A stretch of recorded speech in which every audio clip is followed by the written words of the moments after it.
सुबह होते ही दिल्ली अपनी रफ्तार पकड़ लेती है। इस शहर में हर कोई जल्दी में रहता है। सभी को कहीं ना कहीं टाइम से पहुंचना होता है। जैसे कि अविन देसाई, ऑफिस में काम करने वाला एम्प्लॉय फिर भी 5-10 मिनट लेट हो सकता है, पर एक स्कूल टीचर होने के नाते अविन अपने स्टूडेंट्स को वेट नहीं करवा सकता था। और फिर आज तो उसके स्कूल के एनुअल फंक्शन की आज फाइनल हर कोई रहता है। सभी को कहीं ना कहीं से पहुंचना होता है। जैसे कि अविन देसाई, इसमें काम करने वाला एम्प्लॉय फिर 5-10 मिनट लेट हो सकता है, पर एक स्कूल टीचर होने के नाते अविन अपने स्टूडेंट्स को वेट नहीं करवा सकता था। और फिर आज तो उसके स्कूल के एनुअल फंक्शन की आज फाइनल रिहर्सल थी। अविन ने अपनी कार साइड में पार्क की और दौड़कर एक कॉफ़ी शॉप में जाकर बोला, फटाफट एक सैंडविच और कॉफ़ी दे दो। शॉप में उसके बराबर में एक सुंदर लड़की खड़ी हुई थी। वो भी अविन की तरह बहुत जल्दी में थी। उसने अविन की तरफ देखा तो देखते ही रह गई और मन ही मन बोली, यार कितना हैंडसम है ये। तब तक शॉपकीपर ने अविन को सैंडविच और कॉफ़ी लाकर दे दी। अविन ने जैसे ही पेमेंट करने के लिए अपना फ़ोन बाहर निकाला तो विनय का कॉल आ गया। विनय गुस्से से बोला, अविन तुम्हें तो कभी कोई काम देना ही नहीं चाहिए। स्टूडेंट्स की परफॉर्मेंस का शेड्यूल तुम्हारे पास है और तुम अभी तक स्कूल नहीं पहुंचे। Where are you? अविन बोला, sir I am on the way, बस पहुंचने ही वाला हूँ। फिर मन ही मन बोला, इस कमीने ने तो जीना हराम कर दिया है। अविन जल्दी से अपनी कार में जाकर बैठ गया। उसने कार स्टार्ट की ही थी कि तभी पीछे से आवाज़ आई, एक्सक्यूज़ मी, ये आपका वॉलेट गिर गया था।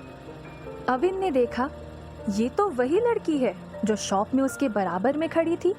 अविन ने लड़की के हाथ में वॉलेट देखकर कहा, thank you so much, but ये मेरा नहीं है। लड़की ने पर्स खोला और उसमें से एक कार्ड निकालकर पढ़ने लगी, Avin Desai, maths teacher, Stephens high school. Avin बोला, हाँ ये तो मैं ही हूँ, आप मुझे जानती हैं क्या? उस लड़की ने आई कार्ड अविन की तरफ करके कहा, तो ये फ़ोटो भी आपकी नहीं है? अविन ये देखकर हैरान हो गया कि उसका आई कार्ड किसी और के वॉलेट में कैसे पहुंच गया। उस लड़की ने वॉलेट अविन के हाथ में देकर कहा, वेरी स्मार्ट, ये अच्छा तरीका था किसी लड़की से देर तक बात करने का। अविन बोला, नहीं नहीं, ऐसी कोई बात नहीं है। उस लड़की को अविन पहली नज़र में ही पसंद आ गया था। वो बोली, तो बात बना लेते हैं, शाम को फ्री हो क्या? अविन उस लड़की की तरफ देखकर मुस्कुराया और उसे बिना कोई जवाब दिए वहाँ से चला गया। लड़की बोली, बड़ा अजीब आदमी था। अविन कॉफ़ी पीते हुए कार ड्राइव कर रहा था, तभी उसकी नज़र डैशबोर्ड पर रखे वॉलेट पर गई। वो ये सोचकर हैरान था कि उसका आई कार्ड उस वॉलेट में कैसे पहुंच गया। उसने वॉलेट को उठाया तो उसका रंग बदलने लगा। ये देखकर वो चौंक गया, ये क्या बवाल है? देखते ही देखते वॉलेट ग्रीन से येलो कलर का हो गया। वो बोला, ये कौन सी टेक्नोलॉजी आ गई जिसकी मुझे नॉलेज नहीं है? उसी वक्त वॉलेट में से एक कार्ड निकला जिस पर लिखा था, सैंडविच वॉलेट में डाल दो।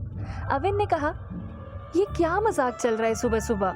उसी वक्त फिर से विनय का कॉल आ गया। अविन बोला, इस आदमी में पेशेंस नाम की चीज ही नहीं है। उसने इरिटेट होकर कॉल अटेंड किया तो विनय बोला, अविन कहाँ हो? रिहर्सल शुरू करनी है और तुम्हारा अब तक कोई पता नहीं। अविन बोला, सब पार्किंग में हूँ, बस पहुँच ही रहा हूँ। फोन काट वो मन में बोला, कैसे पागल आदमी के हाथ में मैनेजमेंट दे रखा है स्कूल ने। वो कार से बाहर निकल रहा था, तभी उसकी नज़र फिर से पर्स पर गई। उसने सोचा, इसे ले चलता हूँ, टाइम मिलेगा तो देखूंगा इसे। वो कार को लॉक करके जैसे ही आगे बढ़ा, पर्स का रंग फिर से बदल गया और उसमें से एक कार्ड ऊपर आ गया। उस पर लिखा था, सामने खड़ी बाइक पर्स में डाल दो। अविन को एक तो वैसे ही देर हो रही थी, ऊपर से पर्स उसे नए नए टास्क दिए जा रहा था। वो मन में ये तो सोच रहा था कि कहीं ये कोई जादुई पर्स तो नहीं है, लेकिन इस वक्त उसके पास इतना टाइम नहीं था कि पर्स की स्टडी करता।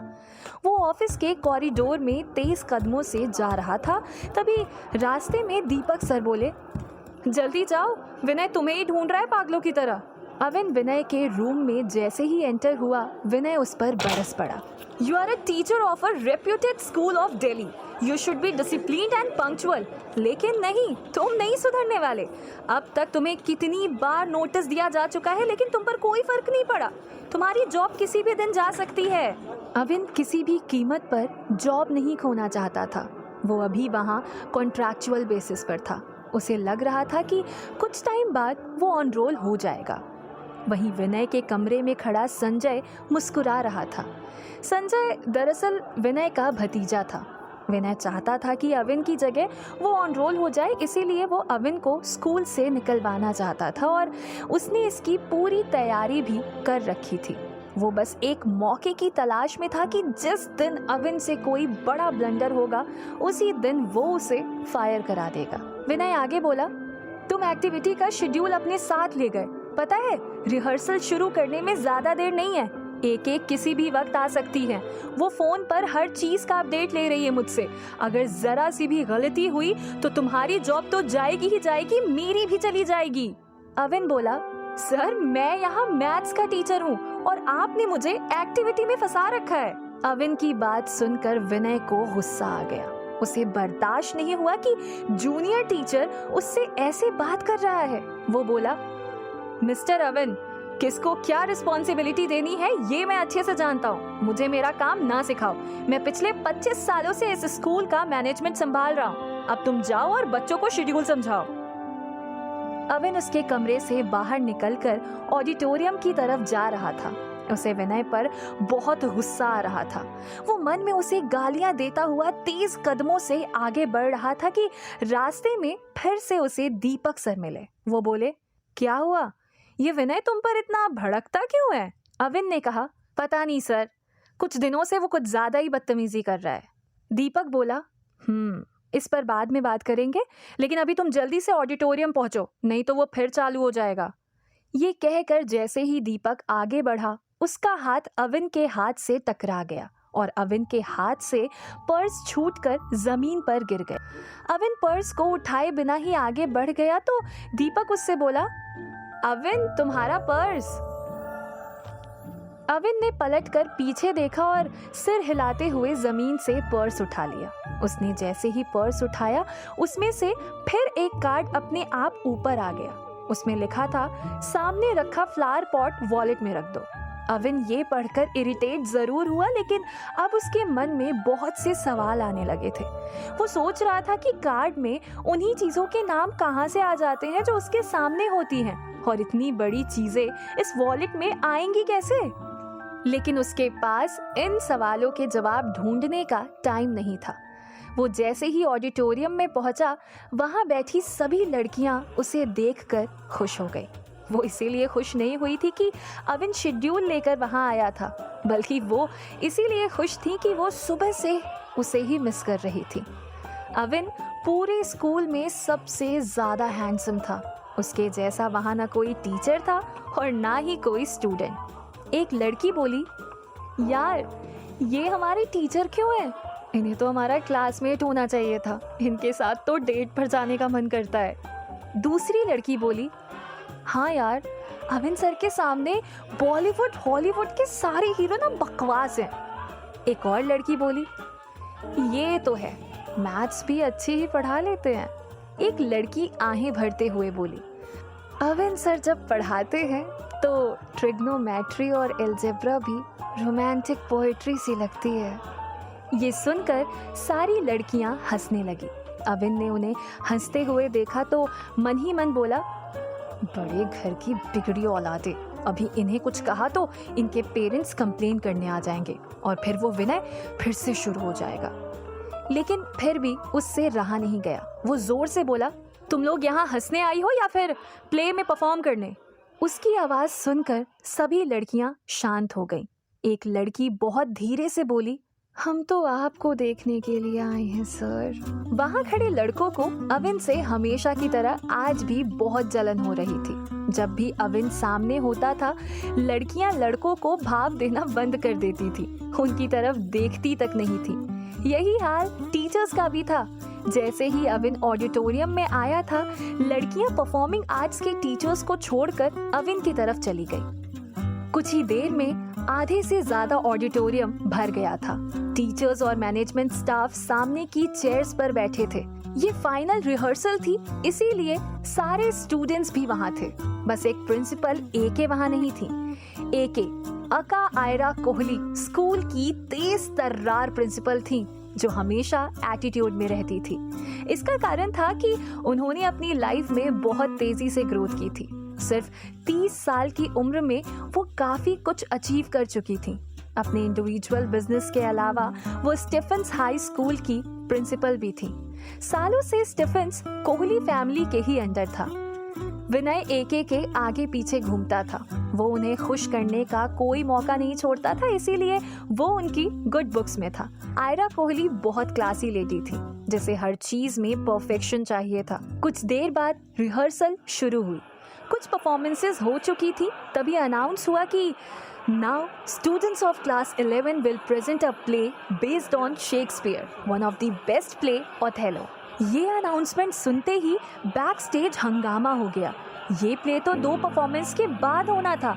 इसके पार्टिसिपेंट्स तो अभी पूरी तरह से तैयार भी नहीं थे। फाइनल रिहर्सल में इतना बड़ा ब्लंडर एक्सेप्टेबल नहीं था। थोड़ी ही देर में ये ब्लंडर सबको समझ आ गया था। स्कूल स्टाफ विनय को लेकर बातें बना रहा था और स्टूडेंट्स भी शोर करने लगे थे। ये सब देख विनय को बहुत गुस्सा आ गया।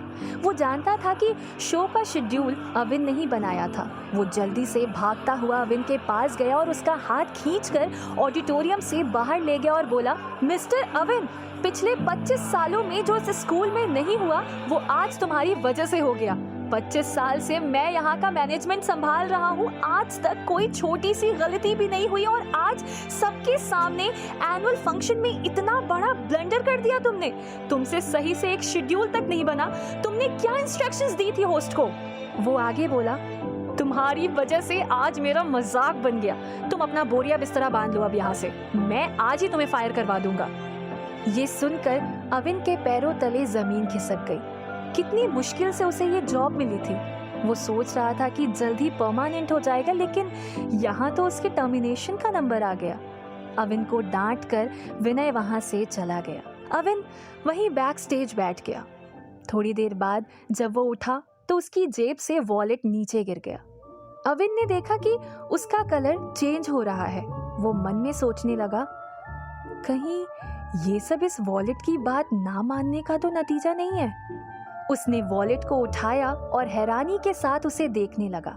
वॉलेट में से फिर से एक कार्ड बाहर आया। उसने कार्ड को पढ़ा तो चौंक गया। कार्ड पर लिखा था, एके की हाई हील्स वॉलेट में डालो।